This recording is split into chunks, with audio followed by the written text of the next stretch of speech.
Всем привет, дорогие друзья! Сегодня готовлю ленивую фокаччу на жидком тесте, без замеса, без раскатки теста. Все очень легко и просто.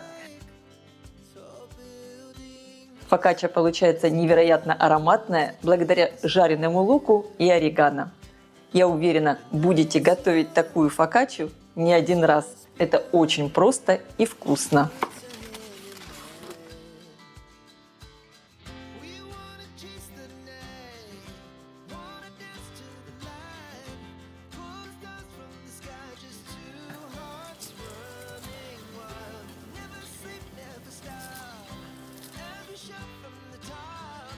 Для приготовления теста мне понадобится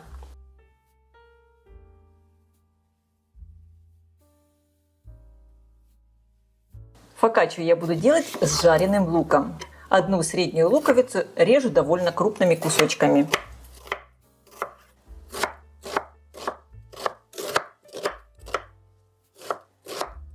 Разогреваю сковородку. Наливаю небольшое количество оливкового масла. Конечно, для фокаччи лучше использовать именно это масло. Отправляю обжариваться лук до легкого золотистого цвета. Лук обжарился, снимаю сковородку с плиты. Готовлю тесто. Сам процесс очень простой и быстрый. В миску вливаю теплую воду. Температура примерно 38 градусов. Добавляю дрожжи, чайную ложку сахара, чайную ложку соли. И теперь пошли секретные ингредиенты.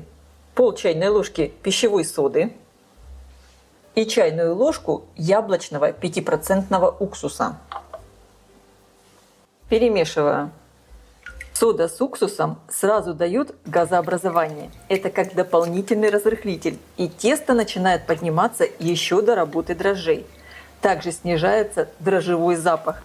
Кислота нейтрализует лишние побочные запахи от дрожжей.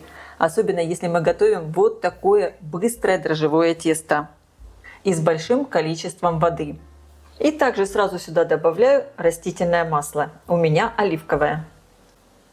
Просеиваю муку.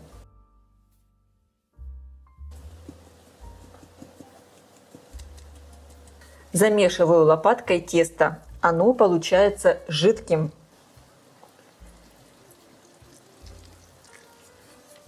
Перемешиваю буквально в течение пары минут, не больше. Вот такое жидкое тесто по консистенции получается. Ничего вымешивать не надо. И благодаря тому, что в тесто добавили немного соды и уксуса, оно абсолютно не будет пахнуть дрожжами. Это главный секрет. Также сразу в тесто я добавляю жареный лук. Он у меня уже теплый, не горячий. Перемешиваю.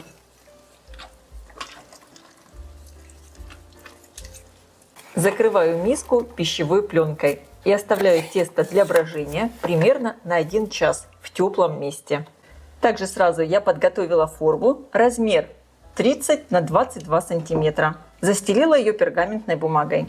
Тесто просто великолепно подошло. Посмотрите, какое оно живое.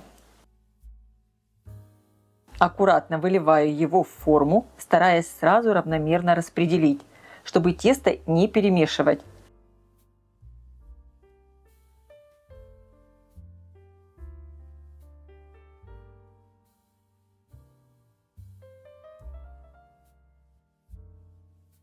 Можно его переместить, слегка потряхивая противень.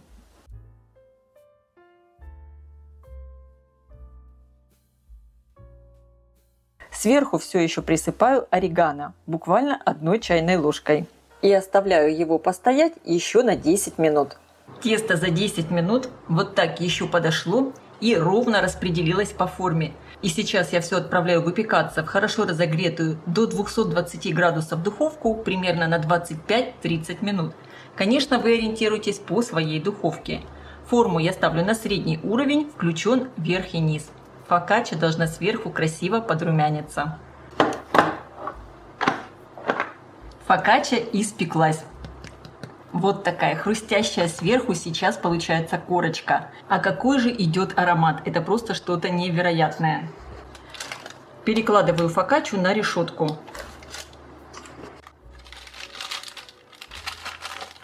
Присыпаю ее сверху слегка солью и поливаю оливковым маслом. У меня с розмарином.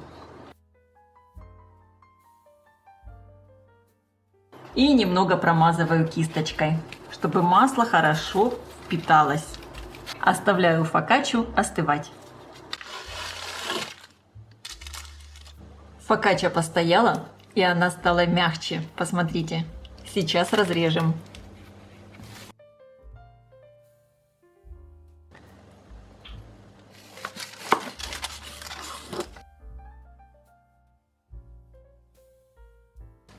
Посмотрите, какое тесто, сколько в нем пор, мягкое, воздушное. И как же все быстро готовится. Здесь есть и жареный лучок, сверху орегано ароматный, все полито оливковым маслом. Ну как же это вкусно! Друзья, я уверена, приготовите один раз хлебушек по такому рецепту и будете готовить его постоянно. Это невероятно вкусно и просто. Я желаю всем приятного просмотра и приятного аппетита. Если видео вам понравилось, ставьте лайки, пишите комментарии. Подписывайтесь на мой канал Люда Изикук Позитивная кухня. Всем пока!